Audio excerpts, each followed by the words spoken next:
Ladies and gentlemen, hey, hi, how you doing? Welcome back to the channel. Thank you so much for stopping by. The open beta for Black Ops 6 is here. They've gone through, they've updated a lot of things. They added in a couple of new weapons from the first weekend beta, of course. We also saw a change to weapon leveling, so you can actually go through, level up weapons a lot faster. And today, I wanted to go through and break down the top 5 best weapons you want to be using right now alongside the best setups for them. Of course, at the end of the day, this is a beta. None of this weapon progress, none of your weapon levels or your overall rank is going to carry forward into the full game. But if you're looking to try out some solid setups here in the beta, maybe go for some nukes, some high streaks, or just have some fun, I got a couple of weapons that really stand out. We're starting with one that I absolutely love, and it is the C9. But first, I do want to break down the other parts of the class setup because this is the same on pretty much every single one today. The secondary, perks, equipment, everything going on there. So for a true secondary, I've had the GS45 equipped. I don't really use this all that often.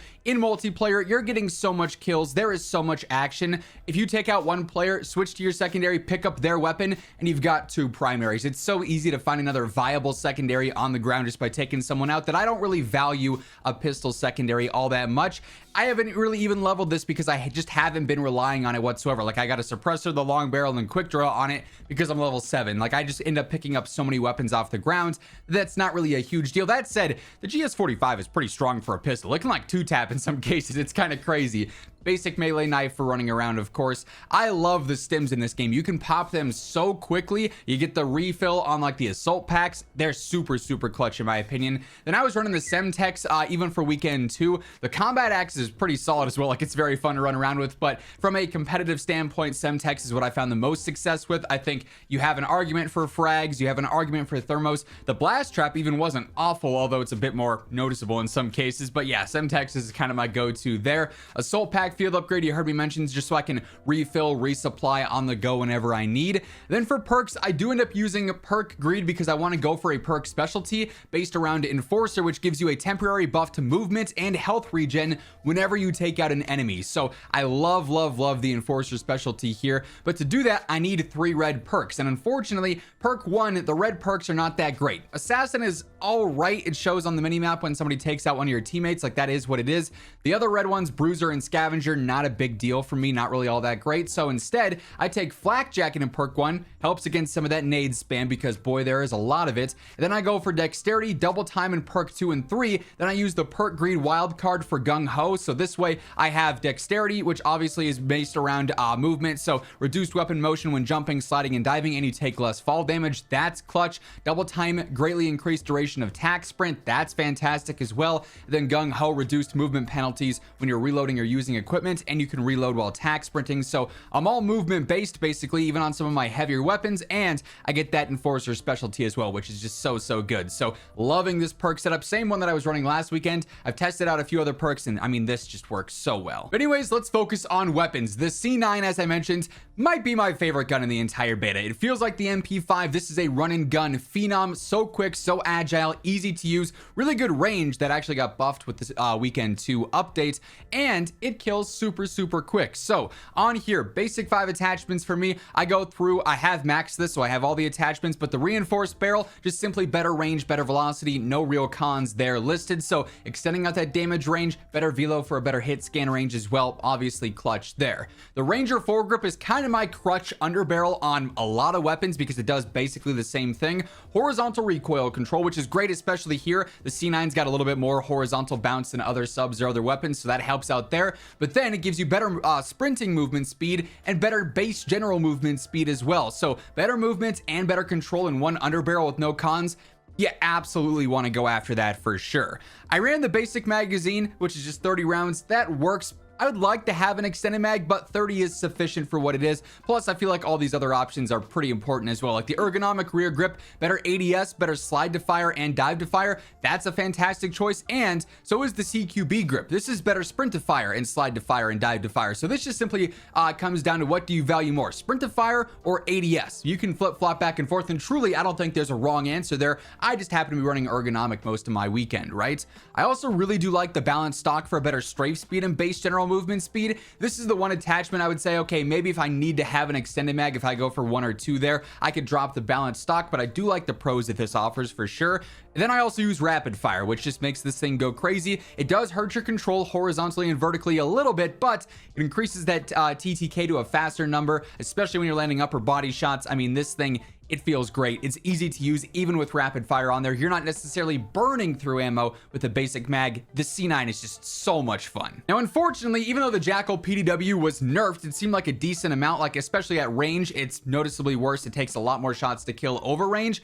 It's still a really good close range run and gun SMG here in weekend 2. I have adjusted my setup a little bit as I've gone through and leveled it. I'm actually not using rapid fire here. I think you absolutely could use rapid fire here if you wanted to. Again, keep in mind, it will still hurt your control some, and I like the accuracy that this particular setup offers, but if you really wanted to, I think you could swap out again balanced stock for rapid fire. But balanced stock offering better strafe and better movement speed, keeping this thing super aggressive, and it's best when you're up within like 12-14 meters and closer, and you can get there quicker and bridge that gap faster when you have better movement speed, of course. I also go for the ergonomic grip tape here for the ADS slide to fire and dive to fire, but again, CQB could be a great choice too, totally preference there. I do use extended mag 1 in this case, gives me a 40 round mag, very sufficient with this ammo count here. The Ranger foregrip yet again for the better horizontal control, sprint speed, and general movement speed. Then I really do like reinforced barrel on my subs, just in general with the better range and better velo. You're getting a little bit of best of both worlds there, keeping it agile, keeping it aggressive, but also extending out that range, helping out that velo. The Jackal's still an absolute beast, and you'll notice it's spammed in the kill feeds even after the nerf. Next up here, we got another really fun one. This is the AMES 85 assault rifle. I tested out the AK a lot, really liked it back in weekend 1. Tested out the XM4 a lot, also really like that. The AMES though just feels particularly good here. This thing, I mean, it has it all. It's an aggressive rifle. It feels really aggressive in your hands. You can run and gun with this thing. It's pretty easy to use, fast fire rate, and a really quick TTK. I really do enjoy the feel of this thing. Unfortunately, I do have to burn one of my 5 attachments on an optic. I don't really love the irons here, but the Merlin mini optic is a really clean one in my opinion. It's kind of like your basic red dot, but this is mostly preference. If you like the Merlin reflex more, feel free to go for that. If you like the other reflexes like the AQ spot or the 4x or whatever optic here, feel free to run what you please there and what you're comfortable with.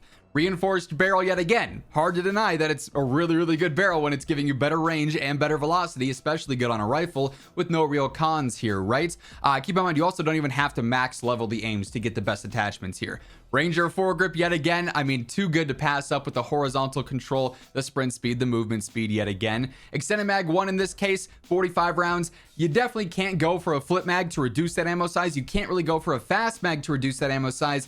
This thing's got a fast fire rate. You burn through ammo. You definitely want 45 minimum. You could even upgrade to extended mag 2 if you wanted to for 60, and I can see that being viable as well. Then I do also go for the balanced stock here. Rapid fire also not needed with how fast this fire rate is to begin with. There's like control cons, your ammo issues there with your capacity, not needed at all. Balanced stock with the strafe speed and the base movement speed, I think helps out even more in this particular case, just because this is such an already aggressive rifle that you really enhance it even more here, while also keeping it super efficient for, you know, mid to long range gunfights. And by the way, as we are breaking down everything here today, if you are new to the channel or maybe have not subscribed yet, every single day I got you covered with news, updates, patch notes, meta breakdowns. Everything going on in COD is right here, so feel free to hit that subscribe button, turn on those post notifications so you can always stay up to date. And if you do enjoy this video, you find it helpful, a like rating really does help grow the channel. It helps promote the video more in the YouTube algorithm, so if you want to help support, a like rating is always appreciated. Next up here, we got a brand new gun with weekend 2, the DM10, and this thing feels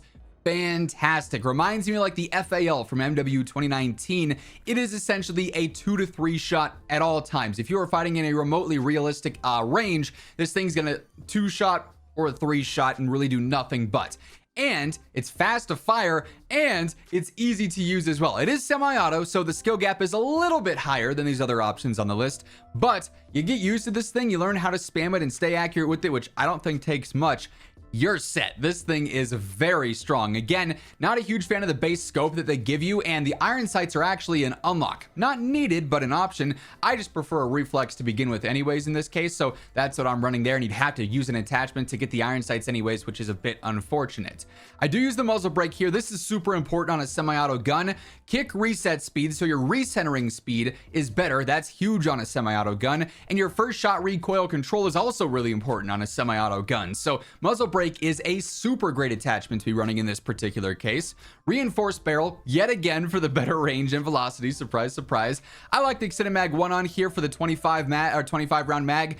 You know, flip mag, it's going to reduce it down to 15. You can kind of burn through that. Fast mag will reduce it down to 20. You can kind of burn through that as well. So I liked extended mag 1. I thought that was a pretty convenient spot there for sure. And then lastly, I go for rapid fire on this thing. Why not be able to spam it faster? It's really entirely dependent on your trigger, but if you can get this thing firing super quick, you can just rip through enemies. And the control cons aren't really super noticeable here because the control only gets worse as you spam it faster, but you can limit that tap fire here and there. You know, 2-3 shot burst fire almost on your own here and there. You can kind of control the recoil pretty easy with your speed of fire, but rapid fire opens up the chance to have an even faster TTK. This thing, like I said, probably the highest skill gap of everything on the list here today, but it is so good. Hey everyone, quickly want to give a big shout out to my friends over at G Fuel. If you're looking to stay energized or hydrated, look no further than G Fuel. They got a little bit of something for everyone. If you need to focus up and need some extra energy, the cans and the tubs got you covered there. And if you're just looking to stay hydrated, they've got the hydration formula as well. And of course, if you're looking to save some money, because let's be honest, who doesn't want to save a little extra cash, you can throw in code Immortal at checkout and get 20 to 30% off any given item on the site. Obviously, with Black Ops 6 on the horizon, you want to make sure you're stocked up. So if you're looking to grab anything at all from the G Fuel site,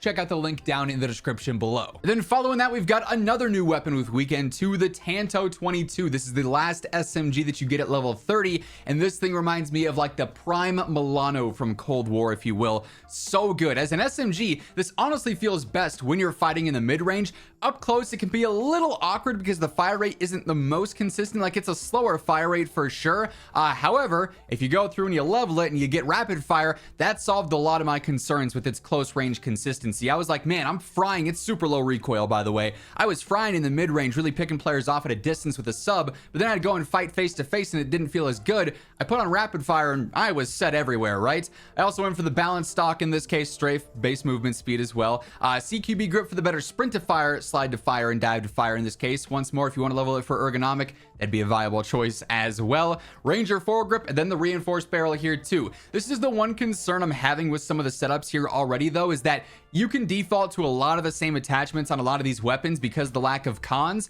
and you're going to end up basically using the same setup. Like, we've been using a lot of reinforced, a lot of ranger, a lot of balanced stock here because objectively I just think they're the most beneficial for keeping up with this pace of play in BO6 multiplayer. So I'm hoping the diversity opens up a little bit more with the full game, and maybe we're just limited on some of the attachments right now. But anyways, yeah, the Tanto, fantastic feeling SMG, might be my second favorite gun behind the C9. And then I did have to give a mention to the Swat 5.56. I know I said top 5 here, and I did also change something up with this as well because I think Gunfighter certainly has a place in a meta loadout. This obviously gives you 3 extra attachments. You can have 8 attachments on a weapon as opposed to 5. It does unfortunately replace perk greed, and I still want that enforcer specialty. Nice text boxes at the bottom there. So I just ended up going for assassin and perk 1. I don't love it. Dexterity and double time is a good enough combo though that it works, but for what it's worth, I'm not happy using assassin, but it's what I have to sacrifice to get the SWAT to feel absolutely insane with 8 attachments on it. Like I said, I think this might be the weapon in the game that benefits the most from Gunfighter. This thing is good when you level it. That's like when you first start using it, it sucks. Admittedly, it was like one of my least favorite games when I had it on, you know, level 5, when it was slow and awkward and the bursts were not it. Was not enjoying it. And then you level it up and it becomes one of the most reliable guns in the game. It can 1 burst at some pretty extreme ranges, 2 burst otherwise in most cases, and when you put this many attachments on it, it is just unstoppable. So quite frankly, I like the iron sights a lot. I think you can use an optic if you want. I was using the Kepler microflex, but you can definitely mess around there, use a different optic if you want that, or just test out the irons and, you know, maybe switch over to a laser and get something out of here. Like the aiming idle sway or the steadiness, that'd be a solid one with the target laser. If you were okay with the irons, I could see people running that. Muzzle brake, again, really important here with that recentering, since this is a burst and that first shot recoil just makes you super accurate. The reinforced barrel, yet again, again, super good. And guess what? The Ranger foregrip is as well. Extended mag 1 on there. The quick draw grip for just a straight up better ADS speed. If you want to level this and get the CQB, go ahead, throw that on there. Same deal with ergonomic. You absolutely could if you're interested in that. I mean, this thing is good regardless, but you can definitely level it up and max out that. But just simply a faster ADS is pretty huge on this thing because the ADS is slow. Balanced stock on here yet again, and then rapid fire to me is what again makes such a huge difference here. You counter the recoil cons here by using some of these other attachments like muzzle brake, for instance, but then you get those faster bursts and you can really challenge multiple players at a time while running a burst weapon, which usually in a game like this would not be super practical. But when you've got 8 attachments, I mean, you're kind of set. The thing absolutely just rips through enemies as well. Love the feeling of this thing, and definitely was a weapon that surprised me a lot. It went from being like that, undrafted free agent to being a starter real quick once I leveled it up and got the proper attachments on it. But that being said, those are some of the best weapons to be running in the Black Ops 6 beta right now. If you enjoyed the video, like rating, seriously appreciated. It does help grow the channel. And if you're new here, feel free to hit that subscribe button on your way out so you can always guarantee you are up to date with everything going on in Call of Duty. But once again, thank you so much for tuning in, and until next time, take it easy, have an awesome rest of your day, and I'll catch you later. Peace out.